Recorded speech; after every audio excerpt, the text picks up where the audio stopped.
Permisi Ustadz, mau kemana Anda? Saya mau tanya, ini pertanyaan dari, saya bacakan ya, teman namanya Herfansyah Adius. Permisi Ustadz, saya mau tanya, kalau semisal nggak Jumatan 3 kali, sudah dianggap kafir.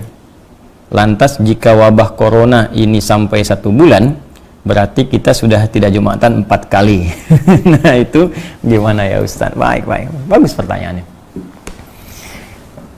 Memang ada keterangan dalam satu hadis yang diriwayatkan salah satunya oleh Imam Abu Daud. Nomor hadis 1052, rawinya Abi Al-Ja'i. Ya, dari Rasulullah sallallahu alaihi wasallam, beliau pernah bersabda, bima makna man taraka thalatha juma'in tahawunan alaihi. Nah, tolong digaris bawahi kalimat tahawunan alaihi. Ya, taba'allahu ala qalbi. Siapa yang sengaja meninggalkan Jumat sebanyak 3 kali karena meremehkan itu, tahawunan alaihi itu menganggap ringan, remeh. Nah, jadi kasusnya sengaja meninggalkan Jumat, bukan karena ada sebab tertentu yang secara syariat dia boleh mengganti Jumat dengan zuhur. Ingat ya, bukan sengaja meninggalkan Jumat karena ada sebab tertentu sehingga dia mengganti Jumat dengan zuhur. Nah, kasusnya berbeda. Maka di hadis ini dikatakan siapa yang sengaja meninggalkan Jumat sebanyak 3 kali karena meremehkan, menganggap ringan ibadah Jumat itu, maka taba'allahu ala qalbi. Allah akan menutup, memberikan cap kepada hatinya.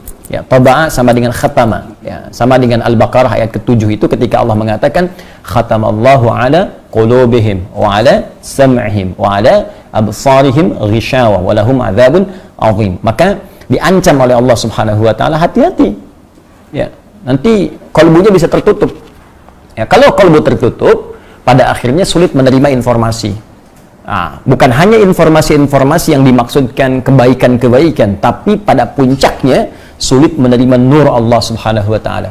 Karena itu kalau dengar azan ke telinga sudah nggak mempan lagi, nggak peduli dengar azan. Lihat orang ke masjid sholat sudah tidak ada kecenderungan untuk bisa mengikuti. Bahkan puncaknya ada yang anti. Awas, hati-hati nih. Hati-hati, puncaknya anti. Ya, mohon maaf, ya, azan jadi komplain, lihat orang sholat jadi sewot.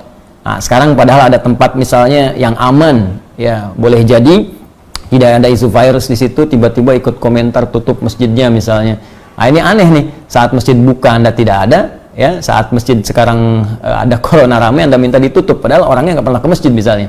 Nah, itu juga hal yang penting untuk kita dudukkan dengan cara yang baik. Jadi yang dimaksud kondisi sekarang corona ini kondisi yang berbeda yang dimaksudkan hadis yang tadi. Ya, karena itu penting kita mengkaji secara detail sehingga tidak salah paham atau pahamnya yang salah. Jelas ya?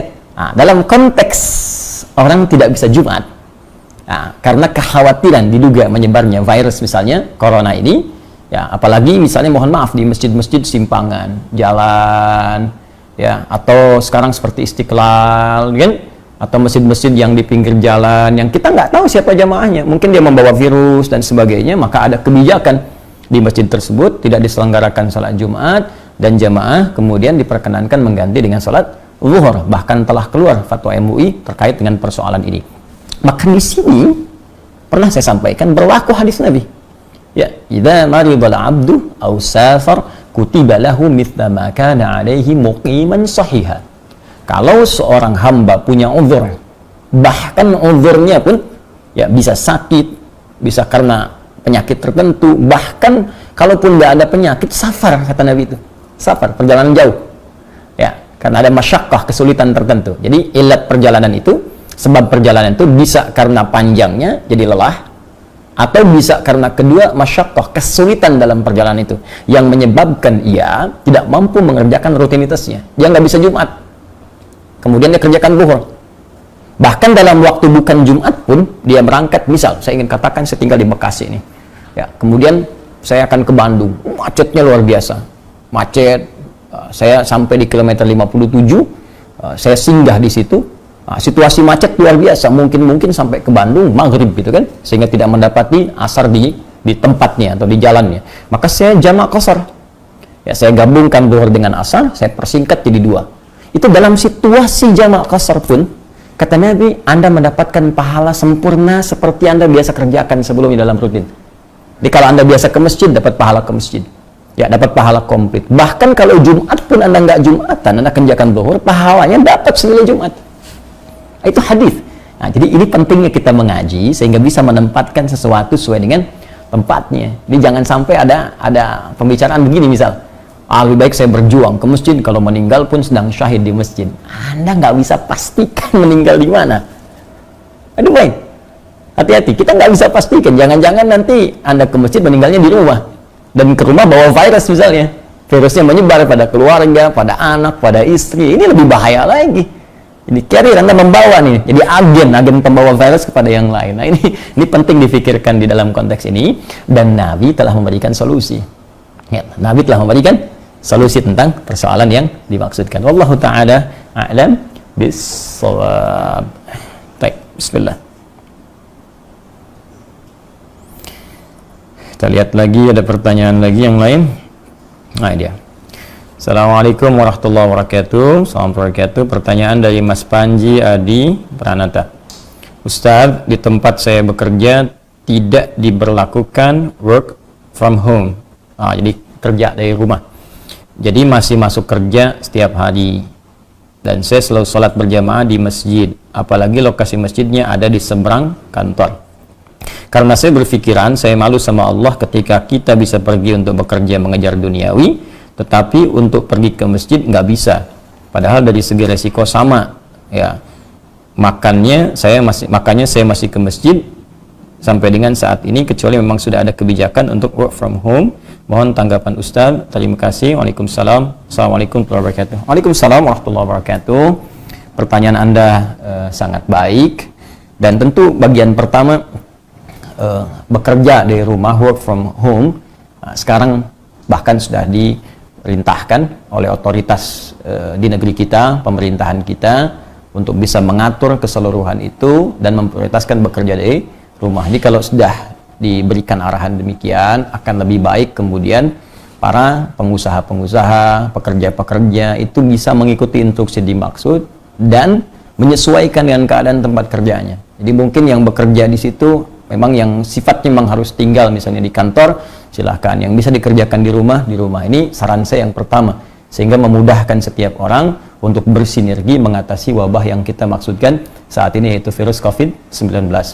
Dalam situasi syariatnya tentang fikih ibadahnya, sebetulnya begini ya, jika di tempat itu, masjid yang tadi Anda sebutkan seberang kantor, itu kan persimpangan jalan ya, jika di wilayah Anda bekerja itu sudah ada keterangan dari pemerintah setempat, misal saya gambarkan sekarang Jakarta misalnya ya, pusat ekonominya, pusat bisnis, pusat macam-macam di situ, kan sudah diberikan statement itu wilayah merah semua ya. Bahkan MUI lokalnya pun sudah memberikan satu keterangan supaya kegiatan-kegiatan berjamaah, baik sholat berjamaah ataupun sholat Jumatnya, itu kemudian masing-masing menunaikan ibadah penggantinya di rumah.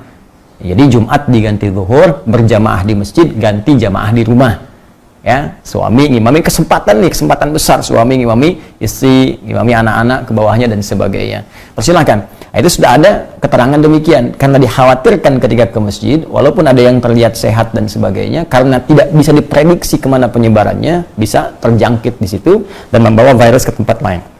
Kalau dalam situasi semacam ini, maka kalaupun Anda diminta perusahaan bekerja tetap di kantor, berlaku hadis yang saya sebutkan sebelumnya tadi, yaitu Anda tunaikan di kantor saja ya, tidak perlu Anda ke masjid kemudian. Anda tunaikan di kantor. Kalau ada teman 1-2 orang misalnya Anda bisa berjamaah dengan yang diduga baik, sehat, kuat di situ, silahkan tunaikan di situ. Maka saat Anda tak ke masjid pun, karena kebiasaan rutinitas Anda tadi, dapat pahalanya sama dengan ke masjid, berdasar hadis yang tadi saya sampaikan ya. Tapi kalau Anda paksakan ke masjid tadi misalnya, dengan pengetahuan yang tadi Anda sampaikan, Anda malu kepada Allah. Sekarang kenapa kita nggak malu mengikuti ya perintah Allah ya, yang melarang kita melalui Rasulnya untuk hadir di tempat yang di situ ada wabah atau kemungkinan terinfeksi sehingga atau terjangkiti sehingga membawa ke teman-teman yang lain dan menyebarkannya tanpa disadari. Nah, maka tunaikan sholatnya di kantor, di ruangan Anda, itu sama nilainya dengan Anda ke masjid. Ya, berbeda kasus kalau di tempat itu seperti fatwa MUI mengatakan yang di 3 poin D itu, ya, kalau di tempat Anda diduga minimal bahkan tidak ada sama sekali, kan? Maka silahkan hidupkan masjidnya.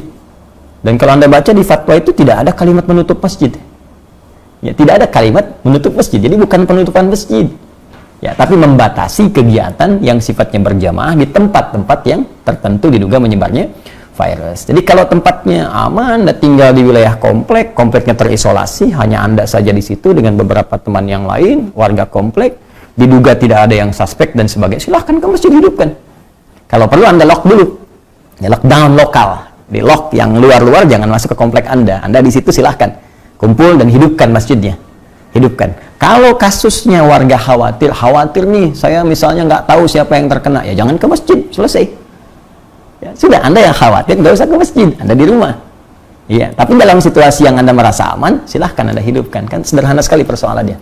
Ya, persoalannya sangat sederhana. Allahu ta'ala a'lam bissawab.